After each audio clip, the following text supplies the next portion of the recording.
Hello, Keshin. Hello, everybody. Hello, Ben. Thank you for tuning in. My name is Keshin. So today we're going to talk about jhanas, right? Just a quick introduction of what is jhana. Jhana is tapping into our nature, right? The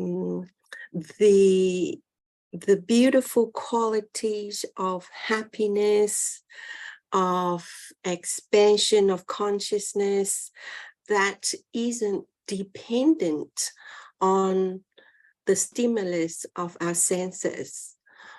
So it's learning how to be ourselves and be nurtured and be happy from our nature. So I like to give a simile about food, for example. Say if a person is very hungry, right, and this person hasn't eaten well, that is similar to how we live when we are dependent on our senses, right? We're dependent on other people's opinion for happiness, for our sense of self. We're dependent, we value intellects, we value knowledge. We gain happiness from, say, substance, from movies, from music, right? That is dependent on our senses, and we have 6 senses, 5 of the body and 1 of the mind. So say things like beliefs, values, and all of that is dependent on constructs that our society erect for us, and we adopt it to be our sense of self. So when we gain happiness from them, we're like a person who's starved, because what we eat, like what we've been nurtured, our nutrient is very much dependent on the external factors. If they are not there, then we starve.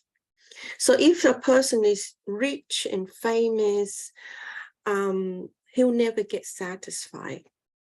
And by the time we are 40, if we live that way, then we would feel quite empty, even though we are surrounded with riches and fame and status and power. We'll still be empty, because the food that we dependent on to nurture our heart and our mind is very much transient, right? Very much rises and goes. So, and then we learned about, say, this person all of a sudden realized this nature and turn inwards and start to be self-aware, start to self-reflect, start to meditate, start to be in the present moment, live wholesome, and have a more kind attitude, right? And then I just want to emphasize kindness, compassion, altruistic joy, equanimity. Those are learning to crack our heart open, right? Learning to be vulnerable, learning to connect. Those are not jhanas. We have to open our heart and live from that space in order for us to tap into jhana, because jhana is even finer than the joy we get from kindness and compassion, right? The heart qualities. Jhana is finer than that. But in our daily life, being kind and compassionate is how we learn to open our heart instead of trying to protect ourselves from being hurt, from wounding, from feelings, right? And so this jhana is like a very very nutritious food for our heart and our mind. It will make our mind very strong because it's the right food, right? The mind will be really happy and very content when it is nurtured and immersed in this state. So another simile is imagine winter, right? Over here in Australia, we have very dry summer, right? And very wet winter. So when the first winter rain comes, it doesn't soak the land yet, right? You need a few heavy rain for the land to soak, and then the stream will start running. So first jhana is like that few first winter rains. It starts to soak into the land. It will start to clear the creek, right? So first jhana is characterized by 5 factors. First, we withdraw from our senses, right? The key word is withdraw, not absence, meaning our senses are still there. It's just that we don't pay attention to them, right? Okay. Also absence is negative mindset, meaning all our negativity, self-critiques, ill will, anger, resentment, all of those negativity is absent. Present is our directed attention and sustained attention. Those two is very important to sustain the state, because it's direct our awareness, our attention to the meditation objects, whether it's the sound or the breath, and it anchor the awareness there. So those two qualities, direct attention and sustained attention, is very important. And the 5th factor is the arising of rapture. All right, the rapture is the movement of the energy up your spine, and it clear all the energy system up the spine. It runs up to your head, and you have this like tinkly, like ant crawling kind of sensation up your crown, and then it shower into this shivering kind of ecstatic feeling. It's very nice the first few times, but it can be disruptive after a while, right? So the running of the energy is like the water clearing the creek. It's clear our energy system. It clear our, you can call it chakra if you like, but it's very different to Kundalini. Jhana running, the energy run up the spine is very cool, but Kundalini is very hot, right? It's so hot. It's like it's burning your system. It's like you feel like you're on fire. So yeah, that's a distinction, because many people ask, is jhana, first jhana, is it Kundalini? And so that is the distinction. It shouldn't be burning you up. It should give you very nice feeling. Okay. So that, yeah, so that is the 5 quality factors that makes the first jhana. So because there's a reason why I tell this simile of clearing the creek and food is that it leads to the second jhana, right? Because we need our energy system to be cleared. And the reason why we need this direct attention and sustained attention factors is first jhana is borderline of hindrance, right? So we need to be able to sustain our awareness on the meditation object and don't move anywhere, because if we move, we're going to fall back into hindrance like sloth and torpor, restlessness, doubt, boredom. All of that is our hindrance, and it's right on the borderline. Right. So so and another quality of jhana is just because we experience it once doesn't mean we attain it, right? Attaining the difference between experiencing a jhana and attaining a jhana is once you would know that you attain, because that mindset set would still continue outside of the meditation session, right? So if you're talking to somebody, right, and you pay attention to your back spine, you would feel the energy running, right? In your daily life, anywhere, it would still running.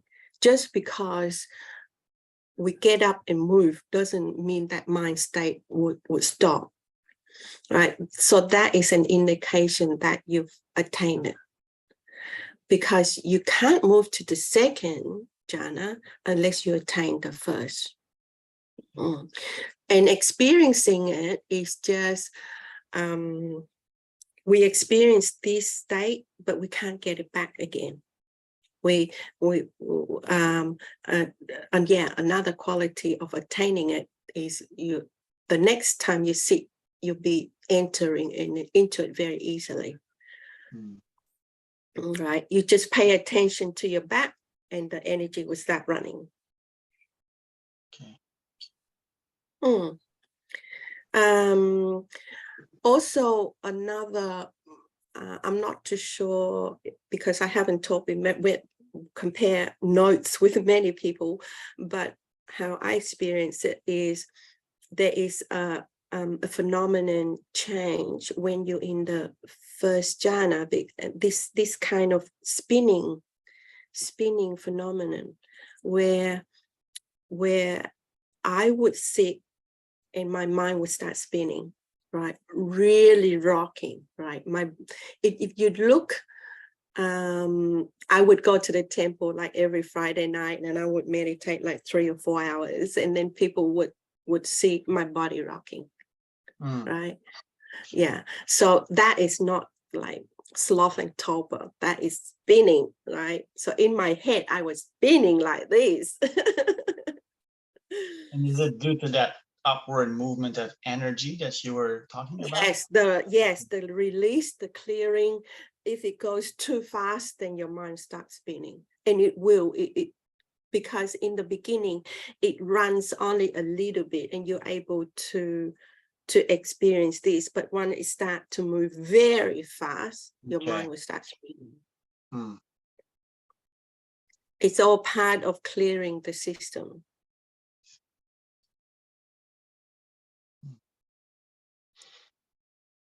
And in terms of entering that first jhana, is it focusing on a particular narrow object, or how would you say enters? Good question.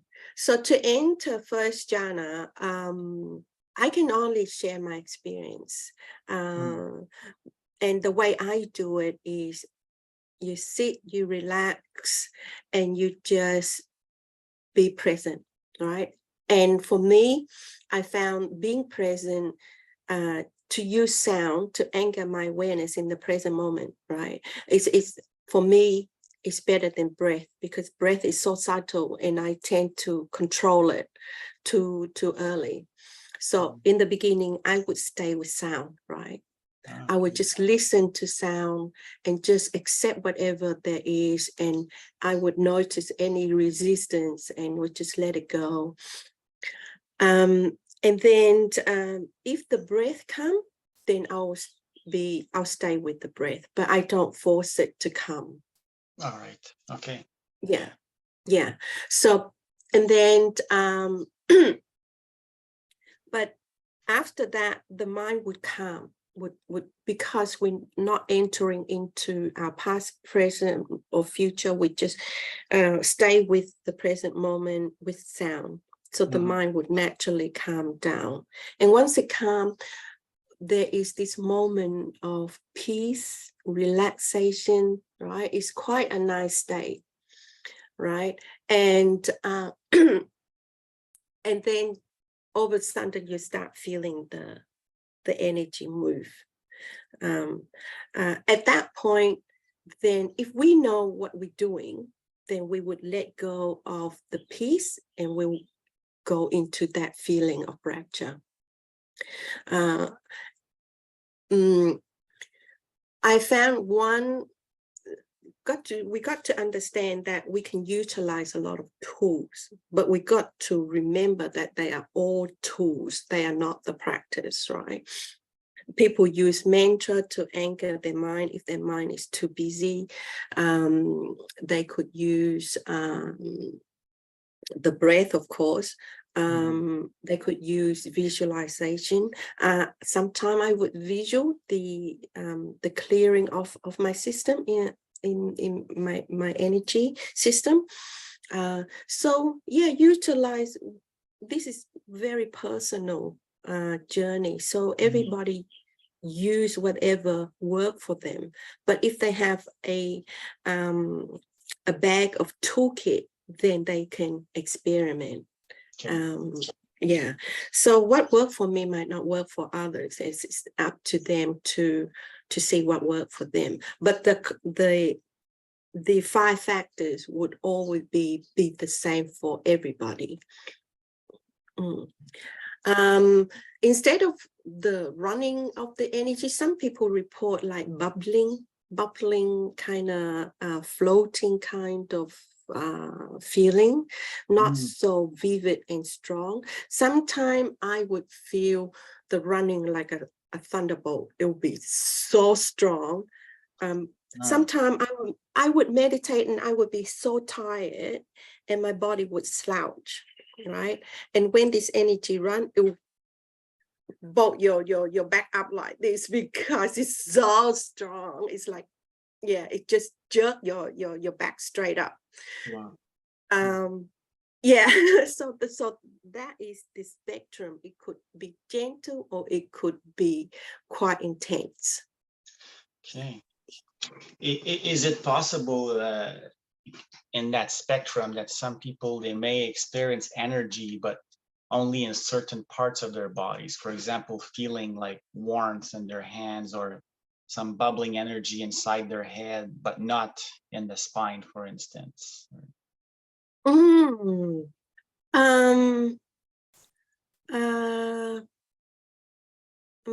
key is the combination of both. There's the movement of the energy and also there is the feeling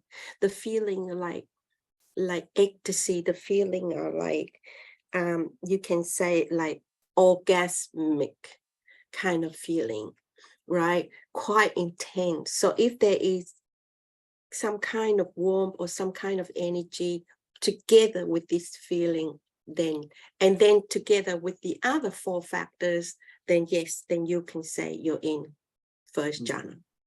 Okay. Yeah. So the presence of one factor is not enough criteria. I see. Right. Yeah. So yeah, 5. Yeah. The absence of 2 and the presence of 3. if you find that your focus and your attention is very stable and you easily stay in the present moment, to stay with your breath or the sound or anything, then you know that that is sustained. So those two factors are there.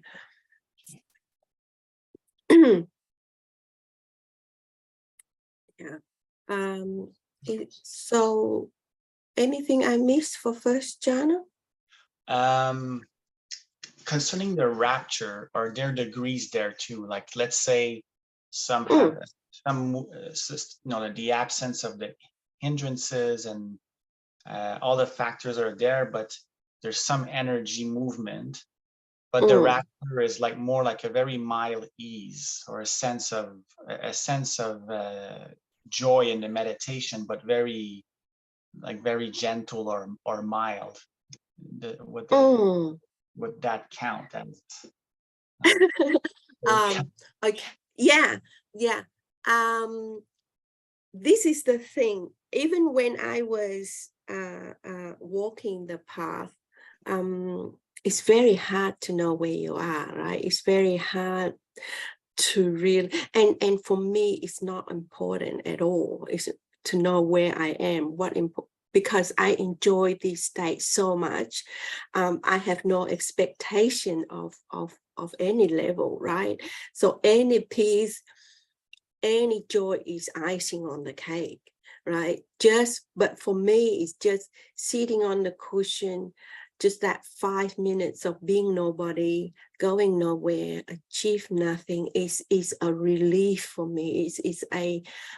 It's quite a goal in itself, right? And anything that happened in that 5 minutes or 10 minutes is just bonus. So I'm not really fussy where I am at all. I have a goal, like I have this Mount Everest top that I'm keep going up, but whatever happened in between is like, okay, yeah, keep going. So whatever state you are, if you're wholesome, if you are in happiness, pleasure, then just stay there, right? And just enjoy it. Oh yeah, another very important ability of jhana is like this. I'm not too sure if you've got kids, right? You watch Fantastic Beasts. No, I'm not aware of it. Maybe I should ask my daughter, but Yeah. So there is a beast that is a dragon, right? He's huge, right? But to capture him, you have to hold a teacup, right? And then he turned himself tiny so that he can fit into the teacup, right? So from a perspective, when the dragon is so big, then the cup is tiny, right? But when the dragon fit into the cup, then now the cup is big, right? So this simile is, I can't stress more the ability of us being small, right? Most of the time we are like this ginormous dragon, right? And everything is tiny, right? Like this little joy is not enough. This little happiness is not enough because it's a teacup and we are so big, right? So in order for this teacup to be big, we have to become small. And to do that is to jump into the experience and let ourselves, everything of ourselves go, right? And so that the experience, just the experience in that moment, the more we can let the experience be the experience, hold it in totality and not much of us at all, then we fit into the teacup and the experiences is so big, right? So the way what I can demonstrate is I love tea, right? And tea is so subtle, right? Some flavor is so subtle. You have to, it's like this teacup, it's so the sense and the joy of drinking tea is so tiny. So you have to let go of everything and just focus on that tiny bit of pleasure, and then it becomes very big. Right? I think we make a video on how to nurture the small beginnings, and in that it's described this ability, because we need it. We need this ability to make, because we need to be able to detect tiny bit of joy, right, for the next step, or even from to go into first jhana or to go into second jhana. We're able to detect just tiny bit of the feeling and then jump into it. And when we jump into it, the feeling becomes very big. Okay. Because there isn't much of us in it.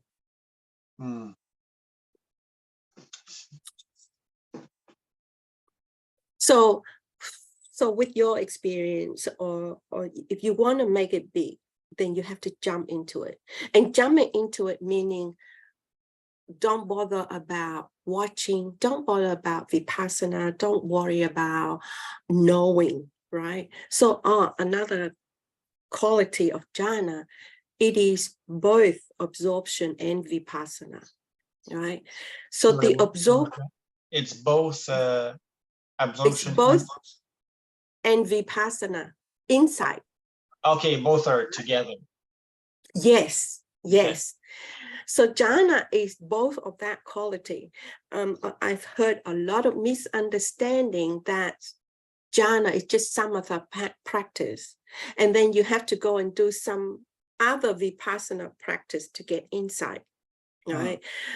So that's because they don't understand it, the subtlety of it, right? So when we become small and we fit into the teacup, that's called absorption, because we absorb into the experience, and there is just the experience, whether it's rapture, joy, contentment, or equanimity later on. And then but when we step back and we watch, right, we become the observer, and we are aware of the light, we're aware of our pleasure, then that act of stepping back and watching is vipassana, right? Because we are noting phenomenon, we are getting insight, we are learning we're observing or trying to get insight into the three characteristics of impermanence, of suffering, of non-self, of our senses, of our five aggregates. We are learning all of that by watching, by aware, and to know what have ceased and what have arise. That quality of detecting what have ceased and what's arise is also very important. And we start practicing now, so that later on, when our self disappear, we would know it disappeared without the self realizing it disappeared. You know what I mean? Okay. Yeah. So so that ability of fitting into the teacup, absorb into the experience is very important, because it's how we get nurtured. It's how we being revitalized. It's how we tap into our happiness. That's our nature, right? So some people too fast, because they heard teachers say that, oh, if you start enjoying jhana, you're going to get attached and you're gonna, right? There is this misconception out there that put everybody off jhana because they are so scared of attachment. But that is very, very a very misunderstanding, because in order for us to be strong in our mind, to have deep inside. We need this quality to make the mind pure and to make the mind strong, right? So there is no point doing vipassana if our mind is full of hindrance and it doesn't have the energy to penetrate deep, right, into ourselves, into reality. There's no point, because it depends on how strong our mind is, and that our mind don't get strong unless it's been fed with the right food, the right happiness. Yeah, so our mind would naturally know what to do, right? Say, if you first given a mango and you never taste mango ever before, right? You would like eat lots of mango for a long time, right? You would just, because it's just so nice. But after a while, say after 6 months of every day having like 10 mango, you get sick of it, right? So the mind in jhana is the same. If we feed it with all this pleasure, after a while, you get old and it will naturally step back and watch. It's like, I've known this, I've tasted this so much, then it will watch. Then in watching, it will see the emerging of the next level. Okay. And the watching happens while one is in jhana, in what you're describing? Or You can do it. Yeah, you can do it either way. You can do it while you're in jhana or after jhana. The mind is still pure after jhana. Okay. And most of the time, it still be pure. Say after jhana and after the session, you go for a walk, and then all of a sudden you get an insight.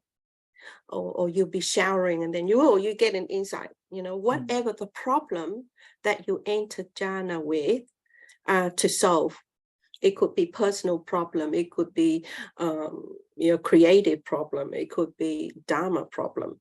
But if it is personal problem, lay world problem, then it's called mundane jhana. But if it's just like penetrate into the nature of existence, the nature of us, then it's called super jhana. Right. Okay. Because it leads to nibbana, enlightenment. But if we use jhana for personal, everyday, worldly problem, then I would use both, whatever. Because you need to clear your personal issues before, it's part of clearing the system. It's part of clearing the energy, is to work through our personal problem.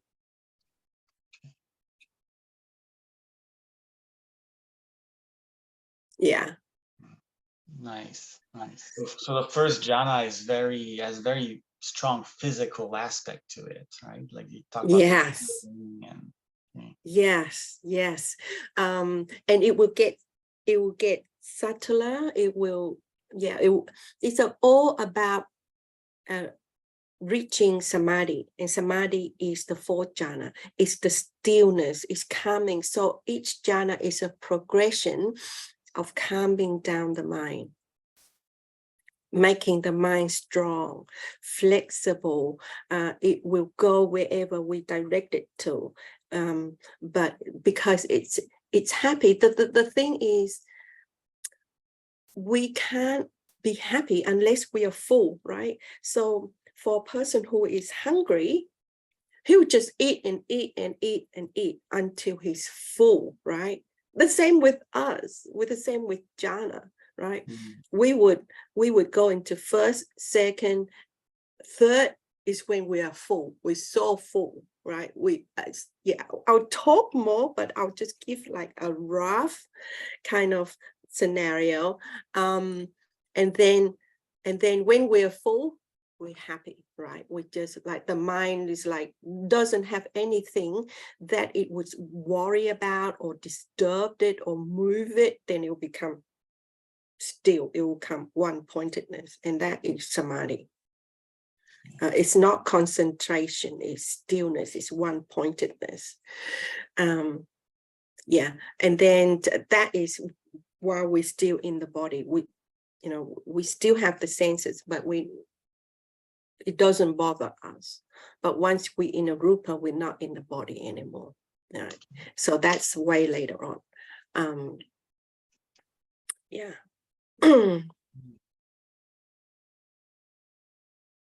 So yeah, we covered first jhana, I believe. You wanna... Yeah. Is there anything else that I No, would miss? that's pretty much a lot of seems to be covering all the factors that you've mentioned in the first jhana. So are we ready to jump into second? Yeah, okay. So we'll stop and then we'll start another one with the second jhana. Okay. Very good. Okay. Thank you everybody for tuning in. I'm looking forward to the next one. Bye. Thank you, Keshin. Bye.